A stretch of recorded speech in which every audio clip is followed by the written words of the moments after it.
All right, ladies and gentlemen, welcome to an episode of Big Time Hoops, the podcast. And my guest tonight, I think, if my research is correct, is the only McDonald's All-American in Maine high school basketball history. So it's kind of a big deal. It's kind of big time. We got Ashley Cimino joining us tonight on the podcast. Coming from Boston. Ashley, how are you? I'm good. How are you? Yes, you mentioned before we just came on here that you haven't talked about this stuff or thought about this stuff in a while. Is that on purpose? Like, did you just try to block it out once you were all done and you didn't want to go back, or you just life gets in the way? What's going on? I think part of it's just life kind of moved on. After I graduated, I was mentally pretty done with the sport. So, I haven't really thought about or talked about, my previous years in a very long time. I want to say like really 10 years or so. So I'll make sure I'll try to remember everything. But yeah, it's been a while. But glad to talk about it now. When was the last time you actually touched the basketball? Like, did you get rid of it? Did you entirely just ditch it? Like, as soon as you got done school, you're like, I'm done. No more. No, not right after. I worked some camps, worked out with my sister and brother who are younger than me. But truthfully, probably haven't touched a basketball or like laced up sneakers in 5 years. It's been a while. And actually it's funny you asked that because I've thought about, I gotta get back into it at some point. So, but yeah, it's been a while. Yeah, I was gonna say, like, you're in a good spot. You're in Boston. Like, there's got to be like some women's leagues or something like that for you to get back into. Like that itch has got to be there. I would think you spend so much time, like the entire first half of your life. That's what it was. So I'm guessing the itch has got to be there a little bit. It is a little bit. I watch a lot. I watch a lot of NBA. I actually don't watch too much college anymore. Except when the Stanford women are winning a national championship. But I definitely, the itch is coming back a little bit. So I maybe I'll get back out there at some point. Yeah. So you mentioned the alma mater, you mentioned Stanford. We're going to kind of go back and trace the history of how you started off in Maine, wound up at Stanford, who just happens to be the national champs. So maybe we'll talk a little bit about what this year looks like. Let's go back to the beginning. So you're in Boston now, but Maine, born and raised, right? Were you born and raised in Portland? Yeah. So I was born in Portland. I grew up in Yarmouth. So went to Yarmouth public schools and then went to NYA right before McAuley. So we've been born and raised in Maine. What's the basketball background? Was it something that was in the household growing up, or was it something you just did because the other kids did? How'd you get introduced to the game? Yeah, so my dad introduced me to it. Before we even got a hoop, I remember, I'm like 5 or 6 at the time, but he drew this huge circle in our garage and just like had me throw the ball, like hitting the circle on the wall.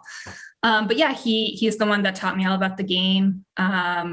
He, didn't play in college, didn't really play in high school. But my grandfather and my great uncles played over at Cheverus. So it's, been in the family. So you mentioned how you didn't play in college or anything like that. Like, did he force it on you, or was it just more so like, what, let's go try this. Let's go do this and see what happens type thing? Yeah, no forcing. He always, and both my parents always let me know, if you don't want to do this anymore, you don't have to. But I think I saw, as I got older, the opportunity it could bring me. So I was bought in. So yeah, never forcing me into it, but a lot of support. Obviously, you turned out to be okay, which we'll talk about all the exploits in high school and college and stuff like that. But how long were you a late bloomer? Because I checked the Stanford website. Your profile's still on the Stanford website, just so you know, too. It's still out there, listed at 6'3". So you were probably a big little kid, which could have might have been a little bit awkward. No, I was skinny. I was very tall. I was tall always, always the tallest one in my class. And then, by freshman year of high school, I was 6'1", grew a couple more inches. I tell people now I'm 6'2", 6'3" was my roster height, I say. But yeah, always tall. But I always, tried to play out positions because, you wanted to be a little bit versatile. Yeah. You played anything else growing up, or was it just basketball? I played soccer, softball in middle school. And then, ran cross country and did track, but basketball was kind of the full year round sport. You mentioned growing up in Yarmouth. You mentioned the family connections at Cheverus and stuff like that. So you kind of sounds like maybe you bounced around from school to school a little bit before ultimately ending up at McAuley. So early on, like what feeder program were you involved with? You mean from like a AU perspective? Or even before that, even like elementary school, Yeah, middle school.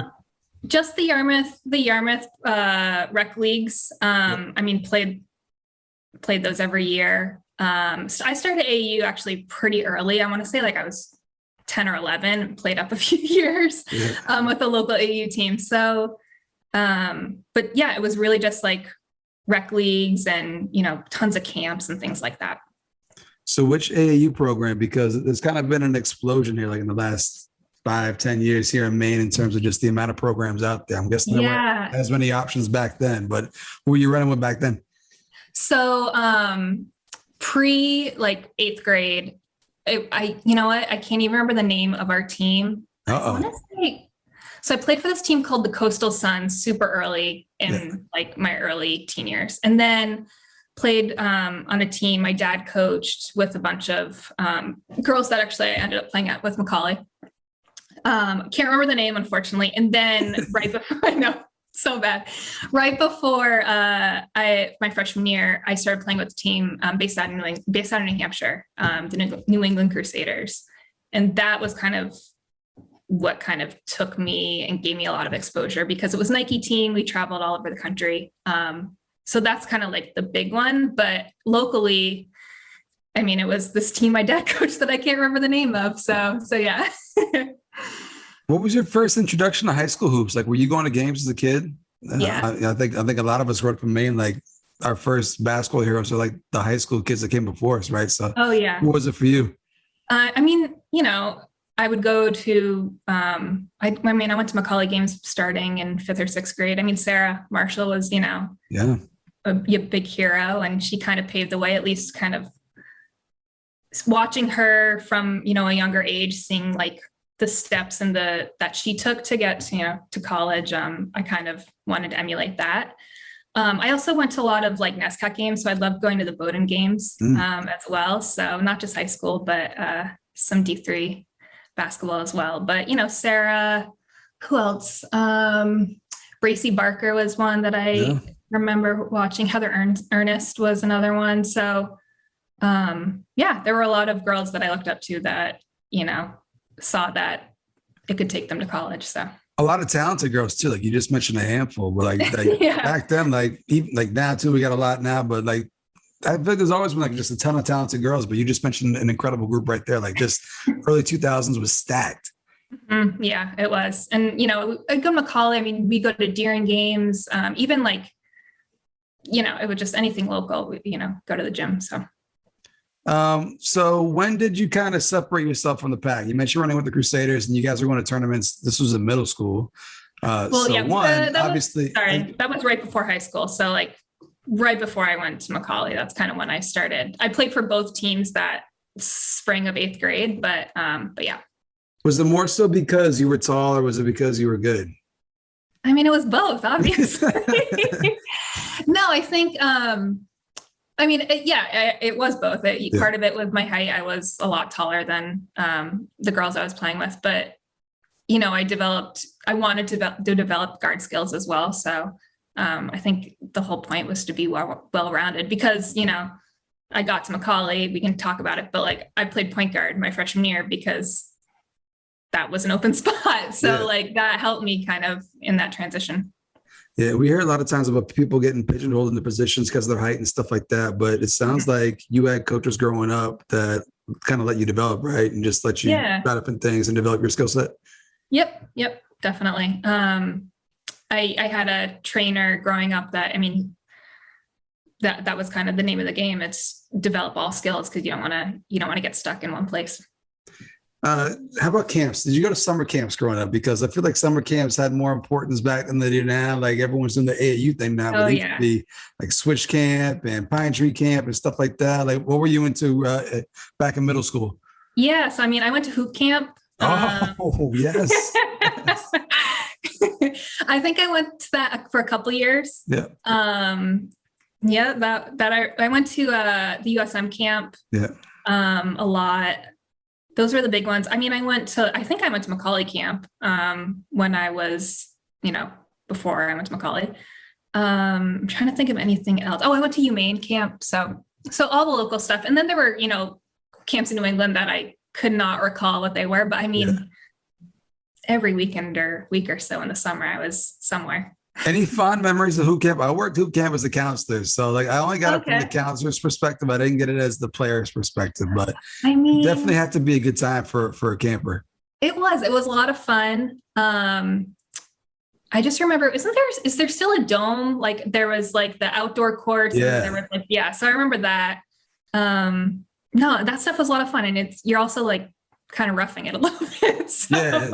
For those that don't know about hoop camp, like you actually sleep in cabins. It's on a lake. It's in the woods. Like it's definitely like very unique. It's very Maine. So yes, it's definitely one of a kind.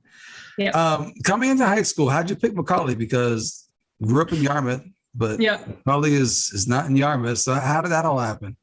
It is not. I mean, part of it was knowing the program and seeing the success of the program. I mean, I was at a private school, like I said, NYA, 7th and 8th grade. And, really liked it. It was in my town. But it was also a Class D school. And I think we kind of knew that I didn't want to be stuck playing Class D basketball. Yeah. And, like I said, I had some sort of family tie with, the Cimino side of my family going to Chevrolet.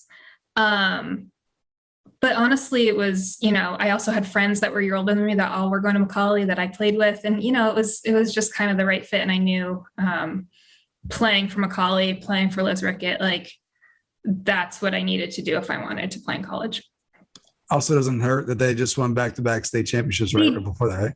Yes, they did. And, I was very familiar with, the team and everything. So, so it kind of was a no-brainer. I mean, I thought about going back to Yarmouth High School a little bit, but, I think going to McAuley made the most sense. So even at that age, like you were thinking like long-term, like this is, if I go here, it can help me get to where I want to go down the road. So like at what point were you thinking like, I want to play like college basketball and not just any college basketball. I want to play at the highest level. Like at what age were you thinking that? Well, I didn't know if I was going to play at the highest level, but I think in 7th and 8th grade, it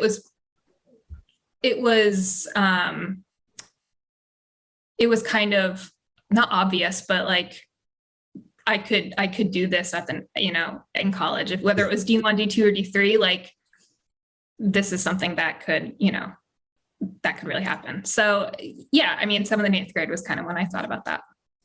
Back then, were you thinking like, oh man, like it'd be cool to go to like Bowdoin or like it'd be cool to go to Bates, like these local schools, like even like Maine, because Maine was really good at that point too. Like they were coming off like 5 straight NCAA tournament appearances and stuff like that. So was that in the back of your mind at all? Oh yeah, I mean, I think I definitely think that was what I was thinking. I never, and this is completely honest, like until after my freshman going in my sophomore year, I didn't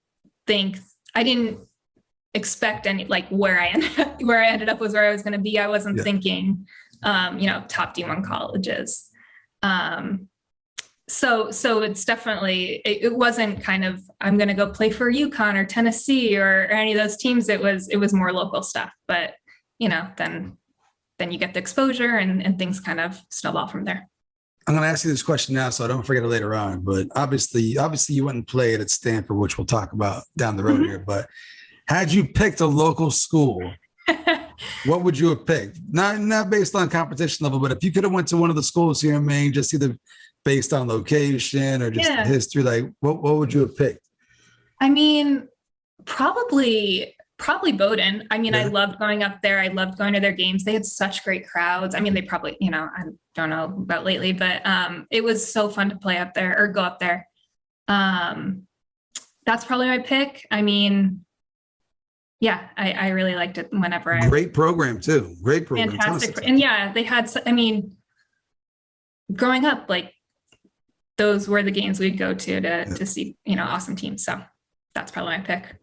Coming into high school, what were your honest expectations as a freshman? Were you just like, I just want to get playing time, I want to win a state championship? What was your mindset coming in? Yeah, so I think it was just any sort of playing time to kind of make a difference. I didn't go in expecting to start, especially, with a lot of the team came back after they won the state championship. So that wasn't, an expectation, but, once the season gets started and you kind of see how you fit within the team, it was really that freshman year, I was much more of a supporting role. I was just more of a facilitator, playing point guard, a position that I was not comfortable with. Looking back, I was so scrawny and skinny. It just didn't really make a lot of sense. But yeah, it was just kind of to be a more supportive role. Mm-hmm. How were teams matching up with you? Because you were 6'1" as a freshman playing point guard. Yeah. So, were teams putting their point guard on you, or were they putting their big on you, or what was that matchup like? I'm pretty sure it was the point guard was guarding me. At that time, I wasn't probably aware of, find the mismatch and do something about it. But yeah, I'm pretty sure it was just kind of standard matchups. So yeah, but I definitely was, sometimes a head taller than the other person.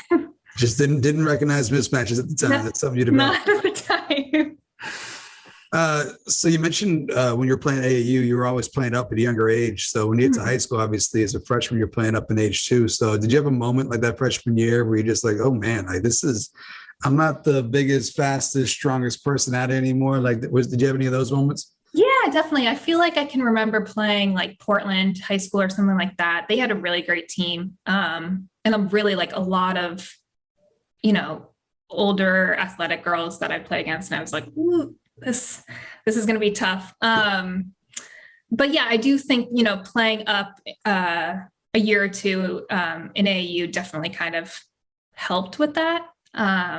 But there were definitely times I can't, nothing in particular sticks out, but I'm sure there were times when I was just, not ready. Did you have anybody who just owned you as a freshman, like someone on an opposing team that you just? I'm sure I can't remember, but I'm sure there were a lot of embarrassing moments that year. Can't remember, or you don't want to admit it?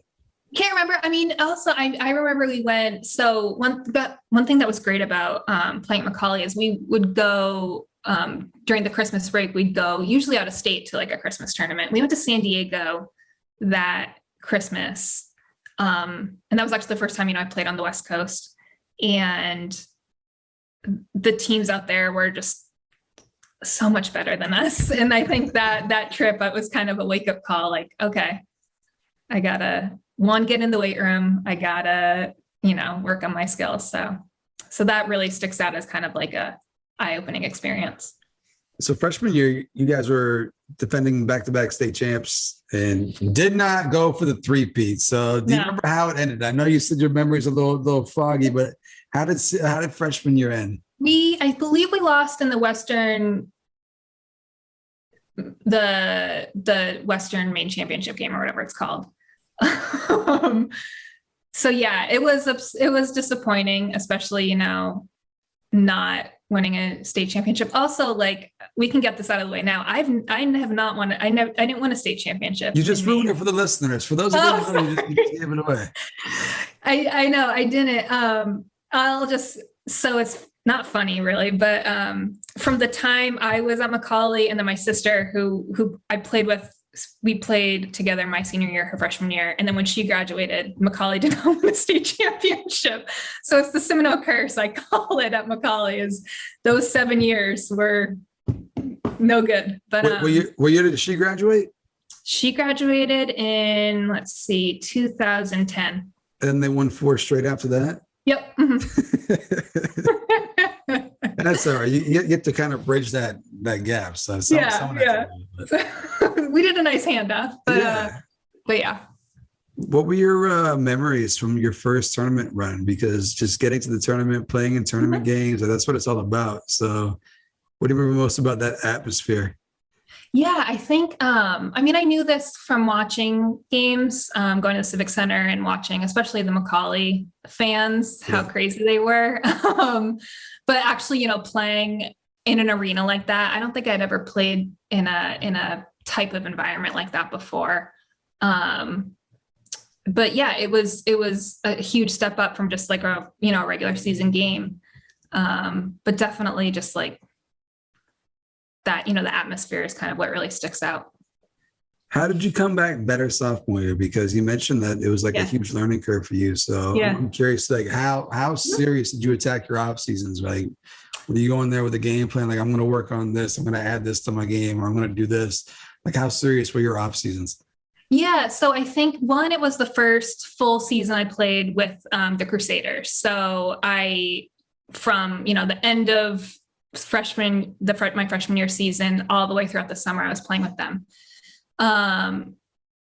Another thing is, sophomore year, I moved to like my more natural position. I think I played the five the rest of my high school career, but I think that was also part of it.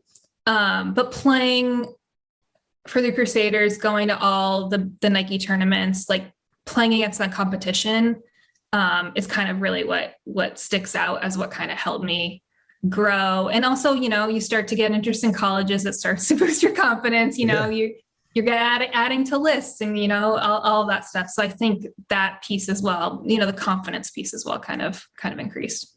What was it like sophomore year? Whereas freshman year, you guys are being hunted back-to-back state champs coming in sophomore year, like you're trying to get back to it. So yeah, how was that feeling different? Like being the hunter versus the hunted, like it's got to be a different feeling.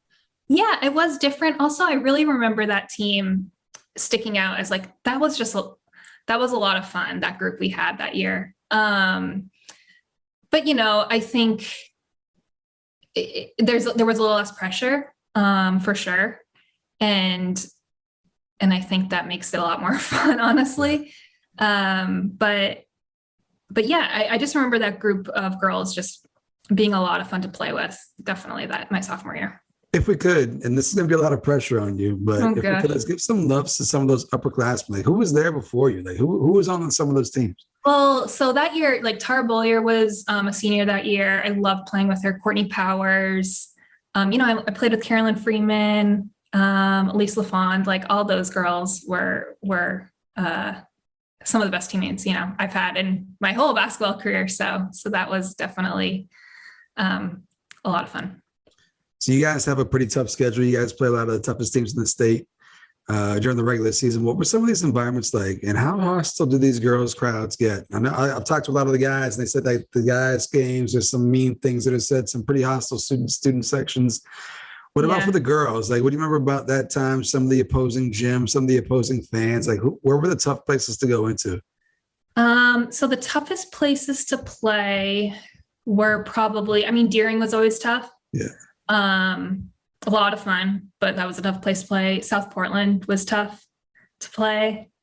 Those two stick out in my mind. Cheverus was not necessarily tough because their program had just gotten started, so they were kind of but they had a good crowd and that somewhat rivalry was coming on, but definitely Deering, South Portland, Scarborough, like those environments. How far outside the city did you guys travel? We went down. We played Noble. So what's that like? Kennebunk, like all those teams down south. Yeah. Down south. Yeah, I think that was probably the farthest we went. Bonnie Eagle, I believe we played, so that was also kind of a trip. But I've yeah, heard definitely a lot about the Bonnie Eagle fans. Like that Bonnie Eagle comes up a lot just as a nasty crowd. That's what I hear a lot. I don't know if that was the case for you guys or not. No, that doesn't stick out in my mind, but I believe it. At what point did you become like the target of like opposing crowds? Because obviously you said freshman year you were more of a role player, but obviously you grew into much more than that. So at what point did you start becoming the target of some of these opposing fan bases? I probably, sophomore year for sure. I remember kind of the first few games of that season really taking off and that kind of really changed kind of the trajectory of the rest of my career.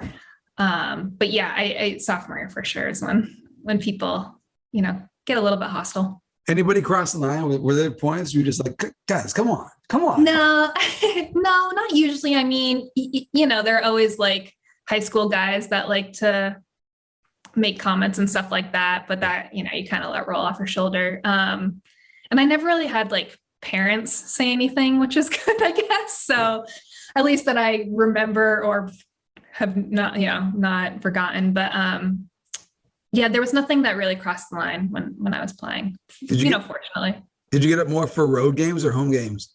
Home games for sure. Yeah. I love playing at McAuley, especially when we played, the teams more towards the top of the standings. Like that gym was rocking, and it was so fun, and really like there was really not a lot better than that. So sophomore year was your ascent, right? I think I took a look, and I think it was all state second team as a sophomore, right? Something like that. Yeah, that sounds about right. So what happened in the playoffs? Because it all comes down to what happens in the playoffs. Yeah, we made the state championship, lost to Coney. Oof. Yep. But I mean, that team was fantastic. That was a good game too, I believe. But yeah, like going up against, Katie Rollins, Cassie Cooper, like those were girls that I, played with, during the AU season. So it was a tough loss, but I think we probably overachieved a bit that year. Was that one in Bangor, or was that one down in Portland? I think that was the last game in Bangor. It was not in Bangor. Was it? Augusta, maybe? It was in Augusta, I believe, which that's basically a home game. Yeah, yeah, that's what it was. It was just court advantage. Yeah. So, but it was a good game, but unfortunately we didn't come out the winners.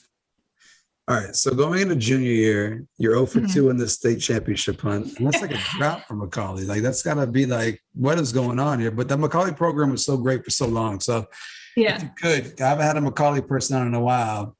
What was it about the McAuley program? Like what made that program so special? And yeah, like what was it about the program itself that just led to the amount of success that you guys had? Yeah, well, I think I can't speak for any of the teams really that came after me, because, when I got there, Liz Rickett was still the coach, and she's the one that really took the teams from, not being very great to the state championship. And she ran practices and like they were college practices, like looking back, like basketball was taken really seriously. It wasn't just, something people did after school. It was, we took it really, really seriously. I think that's part of it. I also just think when I was there, the girls that I played with had a lot of pride in wanting to, play well for the school. So I think that's a lot of it. But honestly, like the way that we prepared for teams, we were watching tape. I don't know if other high school teams watch tape. I don't know if that's a thing, but so it was really serious. And also like looking back, it, prepared me really great for college. But I think that's probably something that sticks out in my mind. For kids that were coming in, like freshmen that were coming in, like, was it intimidating for a freshman? Like, was it kind of like, hey, like, this is how we do things around here, and if you don't do it, then you're not going to be here type thing? Like, were you guys rough on the freshmen? I don't think so. I mean, usually when we had freshmen come in, we had some that would play right away. So there wasn't necessarily any sort of like freshman hazing or things like that. Yeah. I don't think we kind of were overly mean to them. So, I mean, and also when I came in as a freshman, there wasn't any of that. So. From a leadership standpoint, is that something you have to grow into? Because obviously being the best player, you can kind of just let your game speak for itself and everyone kind of falls in line from there. Or were you more the vocal type, taking people under your wing? Is that something you have to develop, or would that just come naturally? I think it was pretty natural. I'm also not someone that's super vocal really in any part of my life. It's definitely more kind of lead by example type thing. Yeah. But yeah, I mean, I think, leading by example and, kind of leading by, the way I play is definitely more my speed than the vocal aspect of all that. So junior year, right? This is your third chance to get a state championship. Oh gosh. What happened junior year? And there's got to be a year that kind of hurts more than the rest of them. Was it junior year? Like what happened junior year?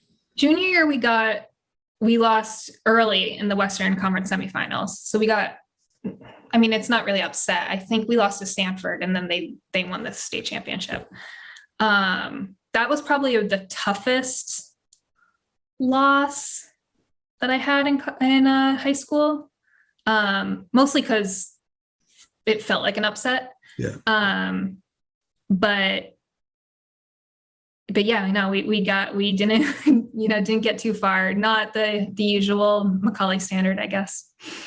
Who were some of the players like in the state at the time that I wouldn't say you measured up against, but just like were maybe considered rivals or people that were important that you kind of measured yourself against?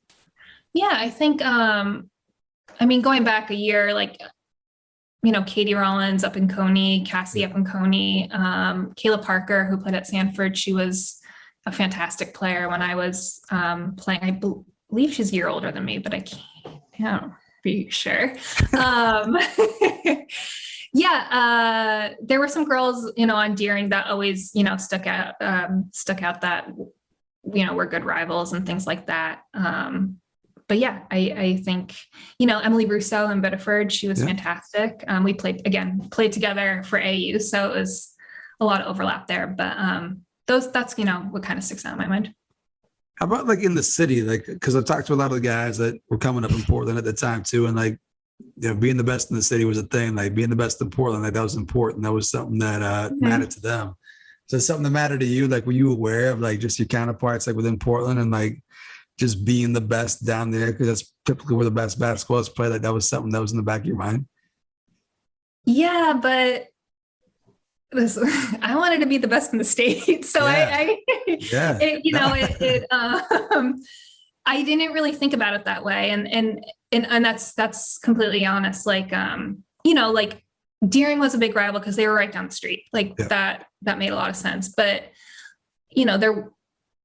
there wasn't anyone from like an individual standpoint that kind of stuck out that was like, all right, this is who I'm going to go up against, when I play. So it's definitely less about the Portland area and more kind of the rest of it. When did that start becoming a thing? Like, when were you like thinking like, I want to be the best in the state? Like that's important to me, because you mentioned you're not really a vocal person. So it might not be something that you said out loud, but obviously you were thinking. It's like, when did that mindset kick in? Because that's not everyone's got that killer instinct. So is that something you just naturally had and you thought from day one, or? Not necessarily from day one. I think after sophomore year, I kind of realized that I could get there. And then, junior and senior year, I always thought to myself, like, if we were to play one-on-one, could I beat this person? Yeah. And yeah, that was kind of my mindset. So at this point, I'm guessing you're being recruited, right? Heading into senior year. You've been running AAU for Lord knows how many years now. So if we could, let's go back. Like, when did you start getting letters? Like, when was the first time a school reached out to you, and how excited were you? Like, you had to have just been all super excited. I could only imagine. Yeah, no, freshman year was when you started getting, the recruiting letters. I didn't go on my first unofficial visit until right before, like, the fall of my sophomore year is when I started to kind of go to look at schools. I think my first unofficial visit was at Holy Cross. So I went down there and toured campus and things like that. And then once sophomore year started, it kind of just took off. So I gotta ask you this, because I'm guessing like your first visit, you're probably like, oh my God, like I want to go here. Like, this is the most amazing thing in the world. Like, did your parents at the ground, you're like, hey, like, let's wait a little bit. Let's not fall in love all at once. Let's see how this thing plays out. Or like, we already thinking in the back of your mind, like, all right, like, this is just the first of possibly many more to come. What was your thought process like after that first visit? Yeah, I think it was more the latter, where, I knew that the recruiting and process was going to be over a few years. So as great as that visit was, I knew that I was going to visit more schools no matter what. So I did kind of stay grounded in that. But it's exciting when, college coaches are showing interest in you, of course. So it was awesome.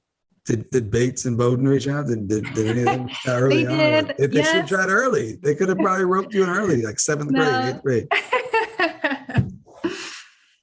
Yep. So I had Nick Canamelli on a while back, and he said that what kind of turned it around for him is he went out to a AAU tournament. It was Peach Jam, and that's kind of like when he started getting like the big time offers. Did you have a tournament or like a specific AAU season in which your name kind of got out there, and that's when the bigger schools started coming? Yeah, so I think that season between end of my sophomore year to junior year was kind of really where everything took off. The AU season's kind of whirlwind. We'd go to Boo Williams down in Virginia, which was a big tournament. Junior nationals, a Nike tournament in Chicago. So that was kind of our usual circuit. But I also did a lot of camps. So I got invited to like what quote unquote all-American camps that summer, which was just, a bunch of girls from all over going. And that kind of helped get my name out there. I went to a Notre Dame camp, which was a big deal. Yeah. And then we started going to this tournament in Portland, Oregon called End of the Trail. And that's the first time, I was out on the West Coast.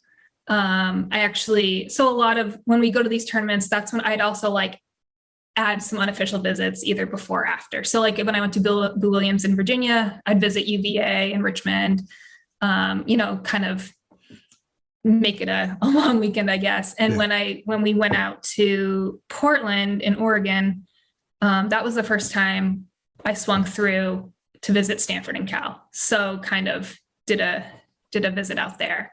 But that tournament, every college coach that you could think of is out there. If you play well, it kind of, everything kind of takes off. So that kind of sticks out in my mind as kind of the moment where I got a lot more recognition, I guess.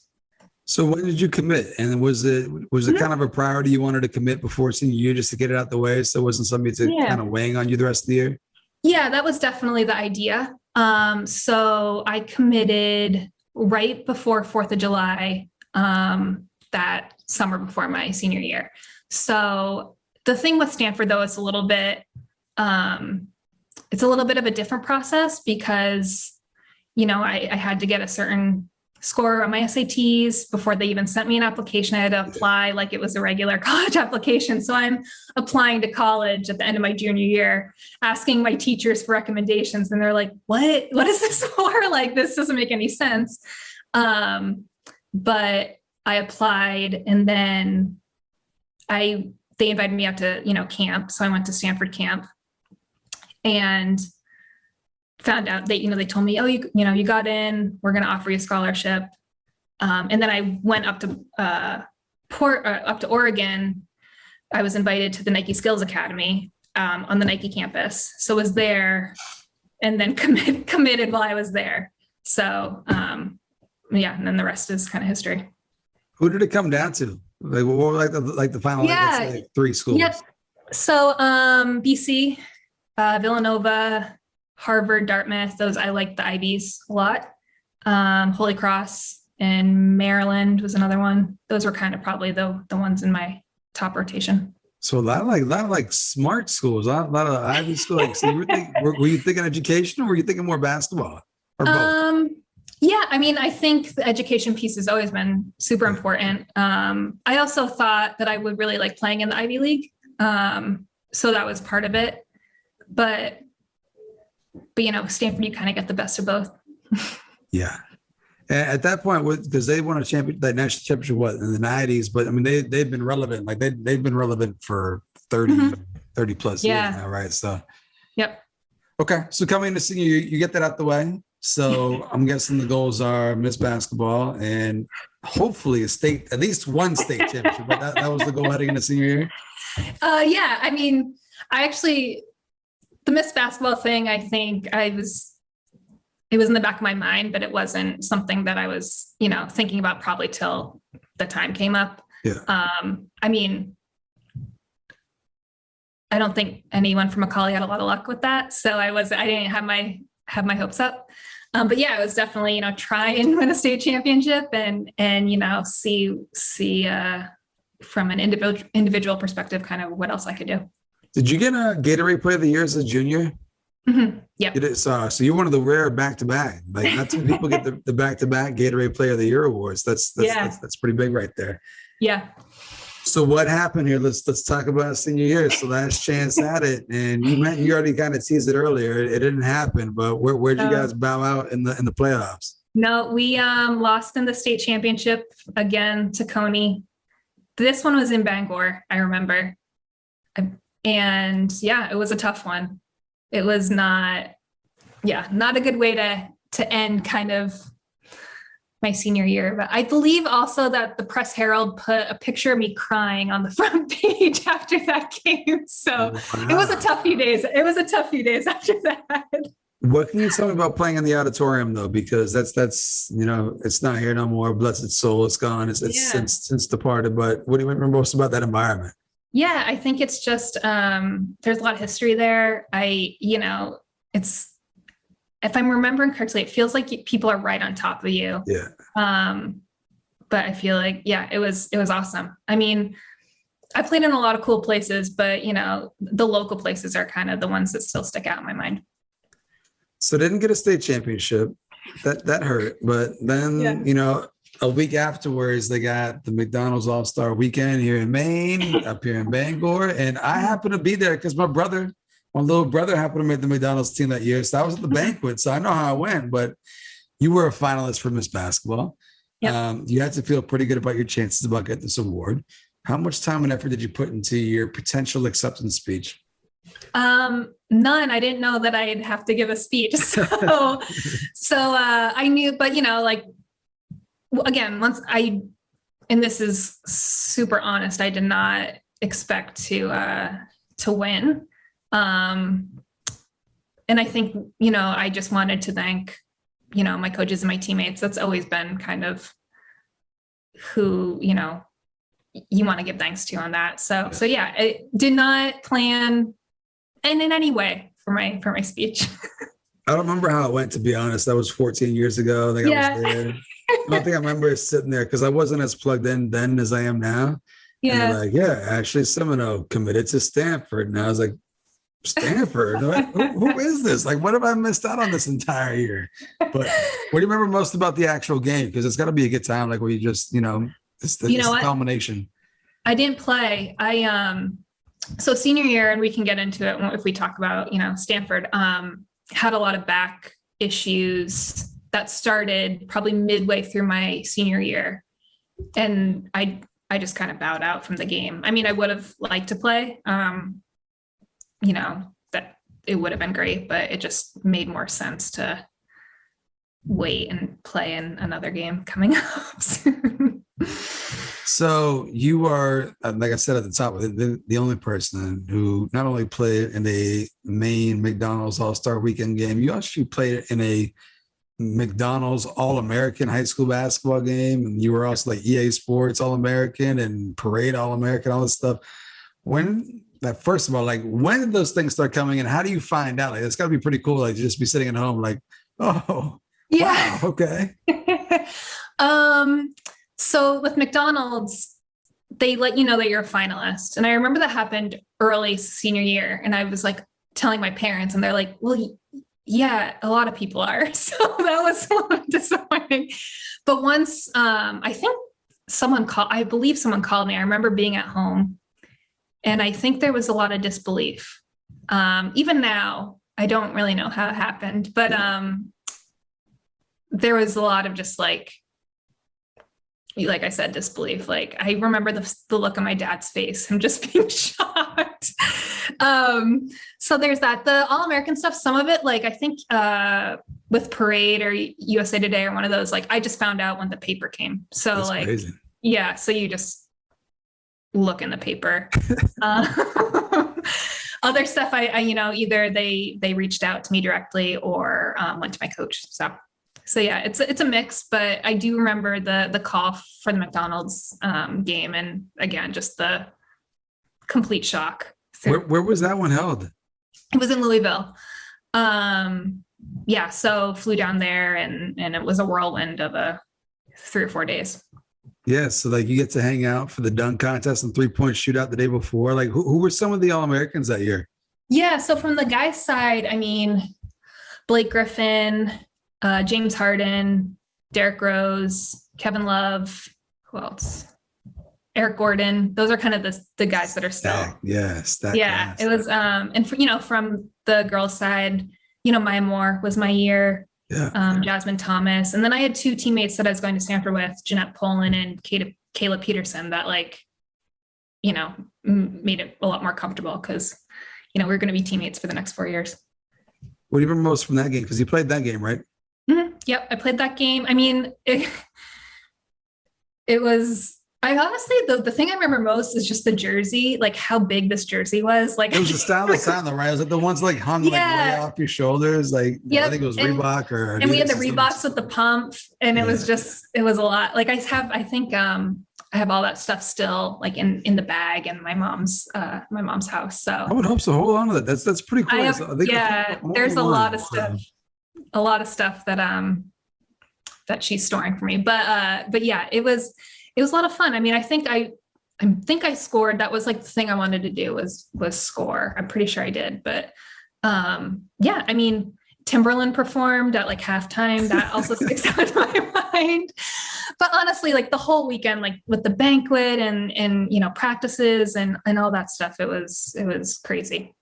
Do you get like a massive gift certificate from McDonald's, like $1,000 gift certificate or something like that? No, and if Just I did, I have not a received it. So Yeah. I have not received anything like that. Do you guys get a free meal? I believe we had McDonald's. I think we did. Yeah, we also did like a charity thing with Ronald McDonald House. So it was a good weekend, but yeah. Yeah, it's still crazy. Like there's a bunch for those that didn't know this. You can go on. There's a bunch of pictures from the game and stuff like that. It's just it's really really cool to see. So like I said, I think Maine's only McDonald's All-American ever. I think for the girls, I think New England's only. But I might. There we go. It's even better. I'm not 100% positive on that, but we'll see. We'll get research on that. It gets that verified. we'll get research on that right away after this.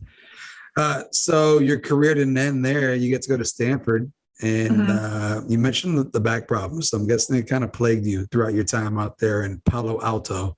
Yeah. So I went out incoming freshmen are, recommended to go to summer school. So like 2 weeks after I graduated from high school, flew out and did summer school out there, took a couple classes, started training and playing pickup, and we played in a pro-am league and all that. So, that was fine. Had a little bit of a back issue towards the end of the summer, but didn't expect it to really linger. And then freshman year, I get back, I come home for about a month, and then I fly back out for, school and the year. But, the back thing kind of persisted, and I was starting to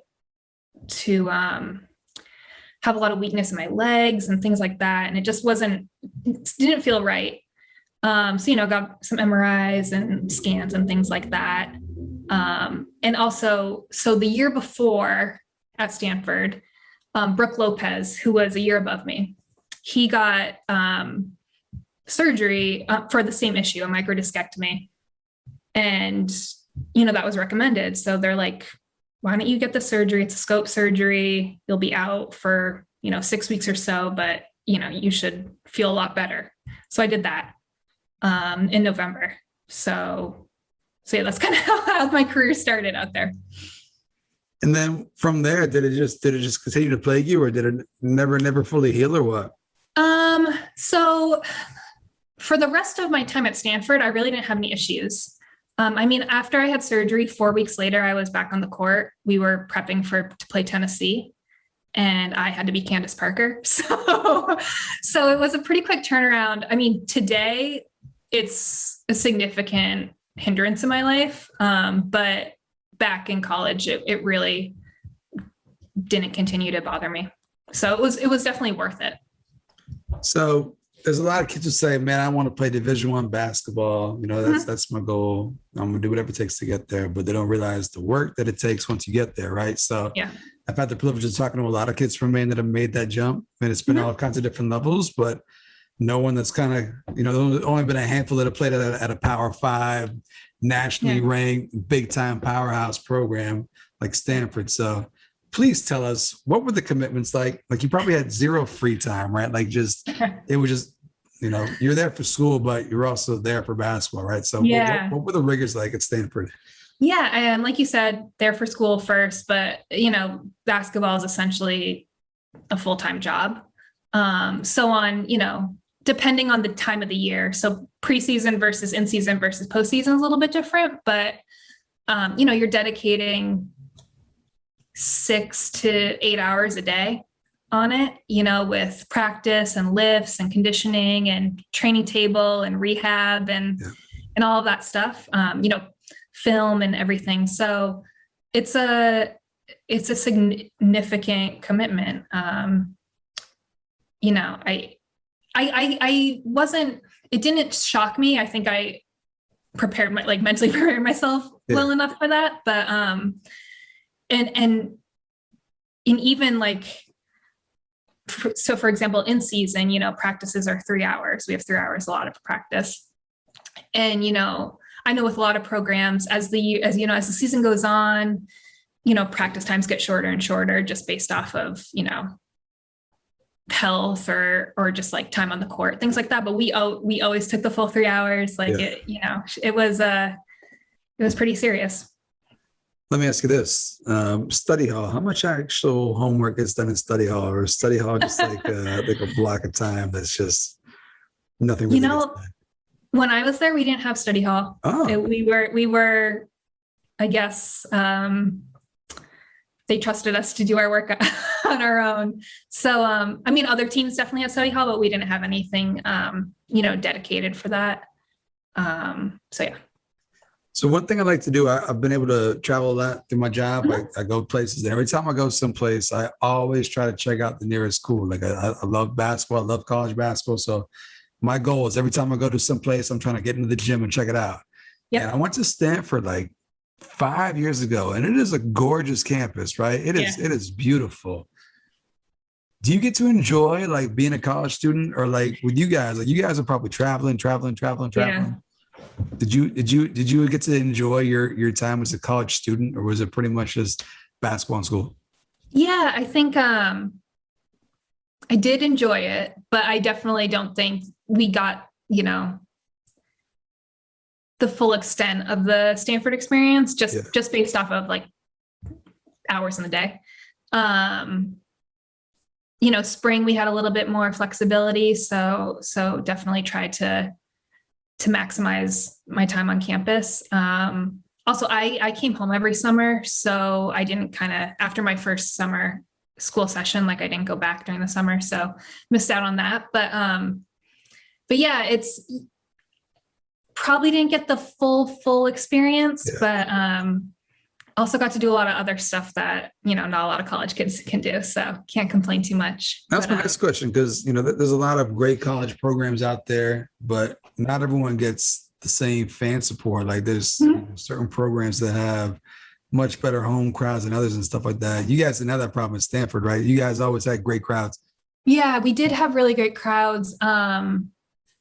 You know, had just a huge support, like booster support, you know, fans that would travel to, you know, our away games, which was awesome. So yeah, it was, and, you know, when we'd play, you know, those top teams, Tennessee came in, or UConn or anything like, or Cal, you know, it was packed, and it was a lot of fun, and we had a lot of support. Yeah, that's the thing. So like a lot of girls from here that go to D1, they go to, you know, smaller schools, but, you know, not to shit on them or like that. It's incredible to get there. So a lot of times they're playing some of the bigger powerhouse teams like early in the year, like as an easy game. But like you were playing like powerhouse teams, like must see ESPN. You got to watch these type games. Like, are there any games that kind of stick out in your mind, or like just any super crazy memories? Because you mentioned Tennessee. I mean, yeah. So Tennessee came in my freshman year, like I had mentioned earlier, right before Christmas. They were number one and we beat them. And that was insanity because I think after that we became the number one team in the country, and it was just kind of a whirlwind. Yeah. I'm thinking of other home games. So actually one fun fact of my tenure at Stanford, never lost a home game. So that was a big deal for us. UConn came in my senior year, and we ended their winning streak that I believe it was 73 wins or something like that. So that was, that was a big deal. Yeah. So yeah, those two games stick out in my mind. There are other games that, that I will never forget that, weren't necessarily at home, but yeah, those two stick out for home games.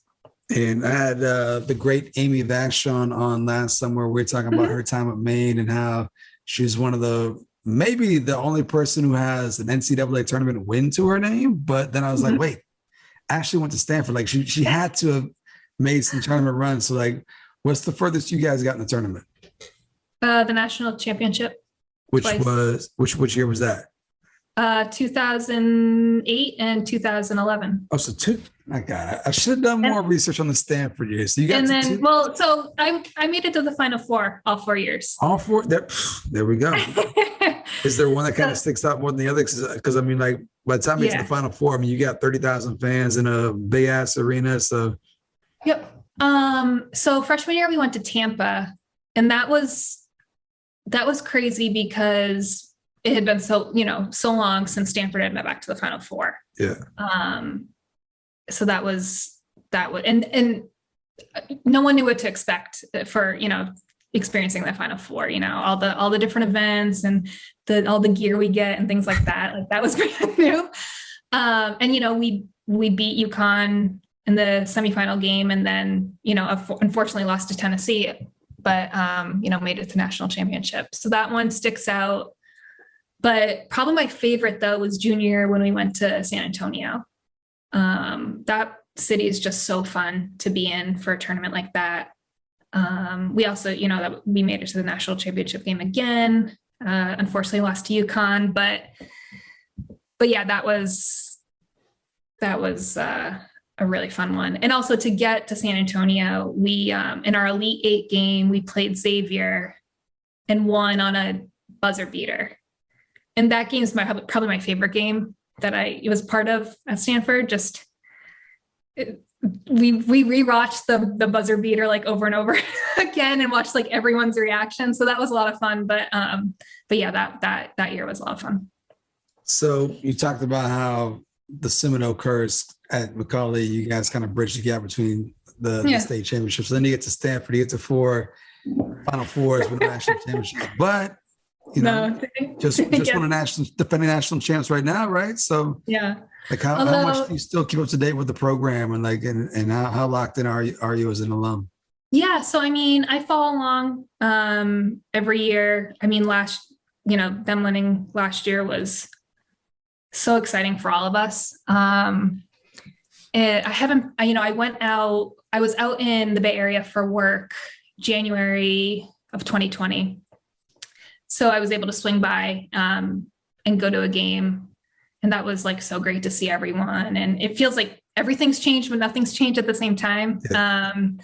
So I still keep up with them, and, I think we had a lot of success at Stanford and a lot of winning and all of that. But to me, the thing that I take away from that is my teammates and how they're still some of like my best friends in the world. So that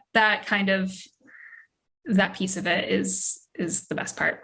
Let me ask you this. So you mentioned about just like how rigorous it is, like being in that program, and just how it's just from the time you wake up to the time you go to bed, you just got stuff to do. Yeah. How much does that set you up for success in life now that you're an adult? Because I guess like it translates, right? Like it has to like played a direct part in being an adult and having a job and being successful, right? Yeah, I think it's, one, it's the time management skills you learn in college, that translates. And just, having a routine and sticking to it like that, that's also really translated well. I try not to be as like regimented as I was back in college, having a little bit more fun, but yeah, those skills definitely translate. Let me ask you this. So ton of team success at Stanford, maybe not the amount of the minutes or the stats that maybe you could have gotten had you gone somewhere else. At any point, we're like, man, like had I gone somewhere else, it could have been different, or would you not trade it in at all for your experience at Stanford? Yeah, I think I actually got this question a lot my senior year, which is weird, but I think early on I kind of knew that I wouldn't get a lot of time, and part of it was okay because I was coming off an injury, so that was part of it. You kind of start behind the eight ball that way, but I think I could have been pissed off about it, or let it drag me down and just like have bad attitude, or just kind of made the best of it. Yep. And kind of carve out a role that maybe didn't translate to time on the court, but could help the team in other ways. And I really did that. I mean, my purpose was to prep my teammates to the best that I could. So they knew exactly what was going to happen on the court when they played our opponent. And also I had teammates and coaches that understood that was valuable. And I never felt less of a part of the team because I didn't get that game time. So yeah, I think having that attitude really helped. Also, it helps when you're winning a lot. So I think it might have been a little bit different if, it was more of a losing situation. But when you're winning basically every game, it really, it really helps. But like I said, my goal was to basically know exactly what our opponent was going to do at any time. So I kind of took that and ran. So what's been going on since then? So graduated from Stanford in 2011. That's been 10 years. 10 years. Yeah, class reunion should be going on this year, right? It is. I think it's this weekend. Not going because usually, we try and get a group to go out every few years for alumni weekend, but this year it's not really going to happen. But yeah, 10 years makes me feel old. But yeah, what's been happening?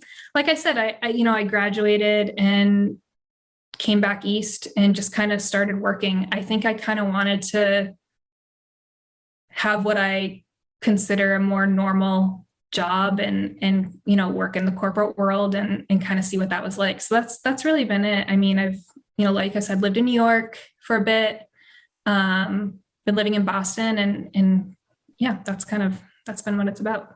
That Stanford degree has to come in handy when you're applying for work. I'm thinking that looks pretty good. Right? It does help. Yeah.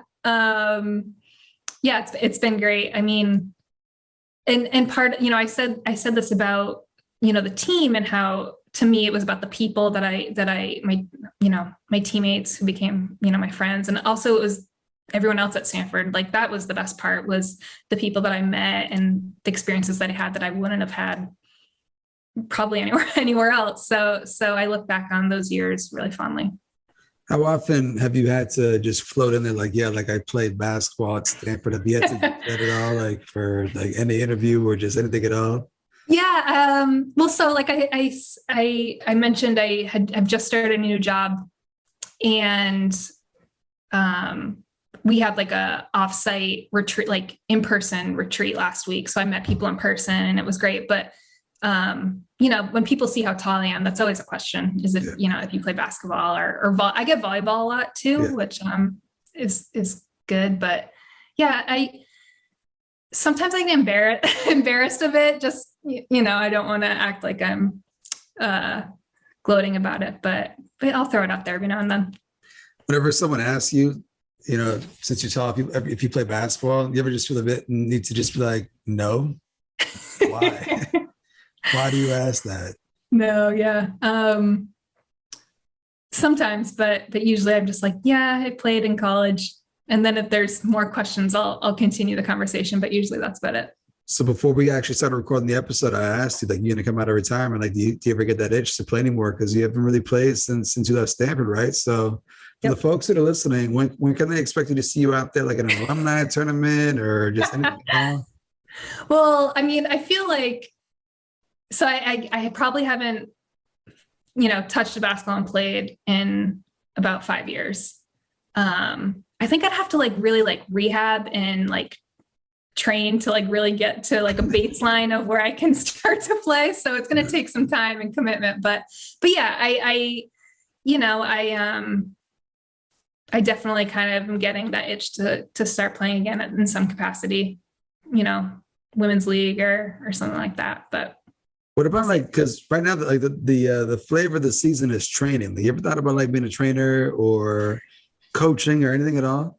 Yeah, I mean, not really, honestly. I know, actually, it's funny you say coaching, because I have a few teammates from college that have, really in the past few years gotten into coaching and coaching the college level. Not that I would do that, but it seems like people are kind of getting started in that. But I haven't really thought too much about it. Maybe if I have kids and they want to play basketball, jumping in and coaching them, but we'll see.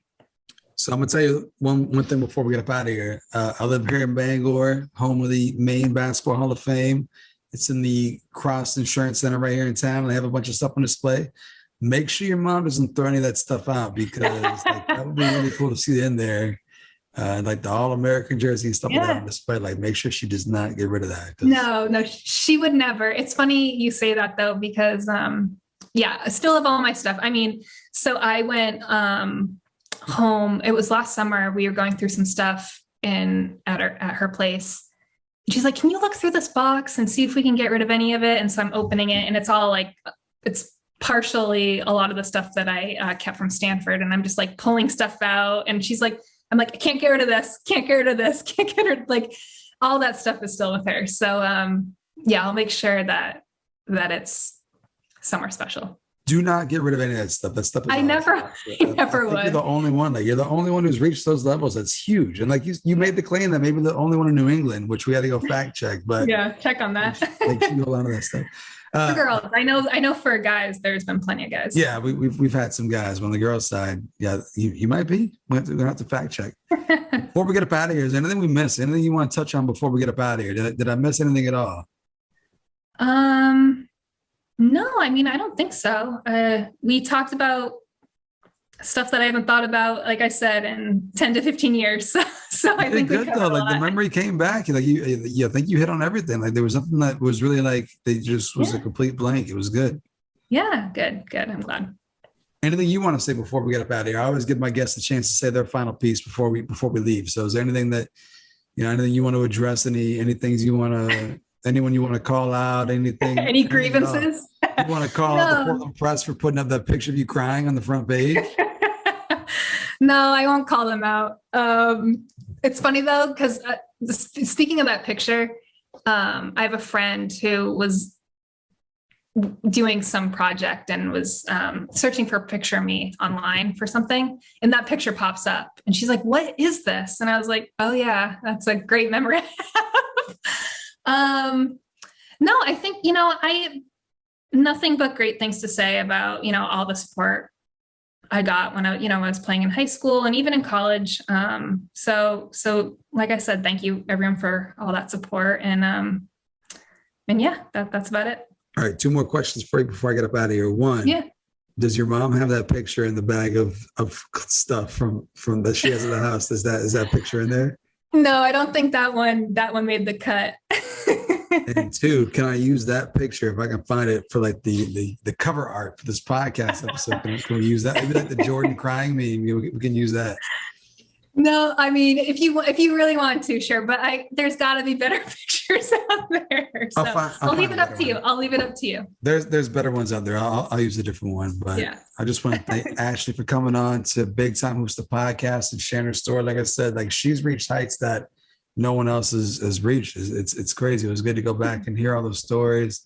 And just for all you kids out there, you can reach and you can attain those goals. You can be from Maine and hit those heights. And Ashley's a perfect example of that. So thank you for Ashley for coming through on Big Time Hoops, the podcast. It's going to do it for today's episode. Make sure you're checking out all the previous episodes, wherever you get your podcasts. They're all up there. And I'll see you next week with another Big Time episode of Big Time Hoops, the podcast. I'll see you.